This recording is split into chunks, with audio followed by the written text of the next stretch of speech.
I work in East Africa, in northern Kenya, and there we look for fossil remains of animals and human ancestors that lived there over the past 4 or so million years. And we also try to develop new ways to find new material, and we're out there every year looking for more material.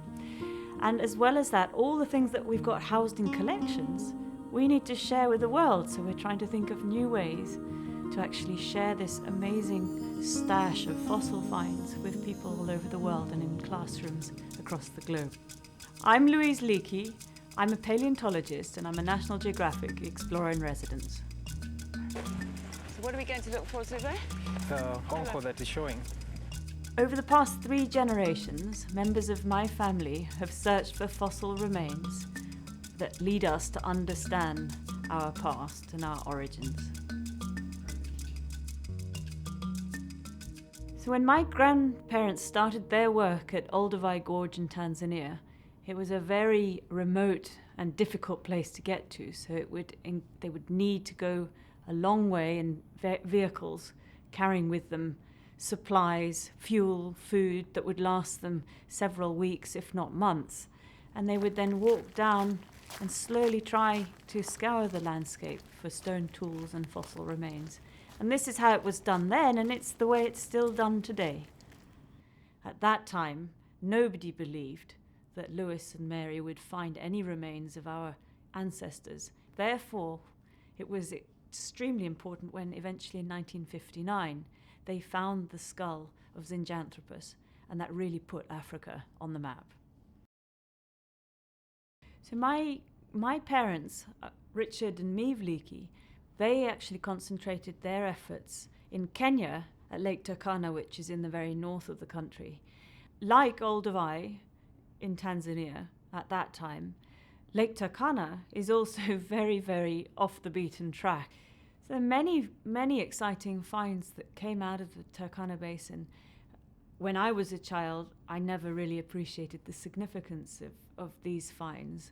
The one discovery I recall was that of the Turkana boy, which is a complete skeleton of Homo erectus that lived 1.6 million years ago. So we always felt that it would make it a lot easier if we had facilities in the north on the ground. And over the past 5-6 years now, we've been able to build these field centres. It's an opportunity to get students, not only from East Africa, but from abroad, to actually the region and to experience this whole effort of understanding our past.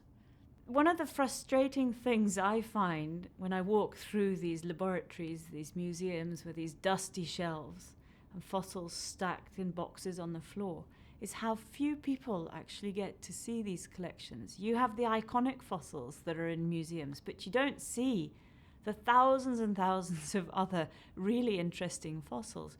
And so one of the things that motivated me to set up AfricanFossils.org was that we had at our fingertips now technology that would enable us to digitize these collections and to share them with the world. African Fossils is really a digital repository, a digital library, if you like, of collections of stone tools, of fossil mammals, and also of human ancestors. So we've been using photogrammetry, but also laser scanners now to get much more detailed images, which then we can produce the models from, which you can then bring into this website. You only can say as much as the evidence that you have in your hand. And as I referred to very early on, it's very, very difficult that these things are ever preserved, and finding them is that much more complicated. And so we can only just put tiny clues together to help us to interpret the past. So I think in today's world, we don't stop and think about our past and where we came from and how did we as a species end up being over 7 billion people on this planet, and actually ask the question, where are we headed? And I think that's where the fossil record is absolutely key.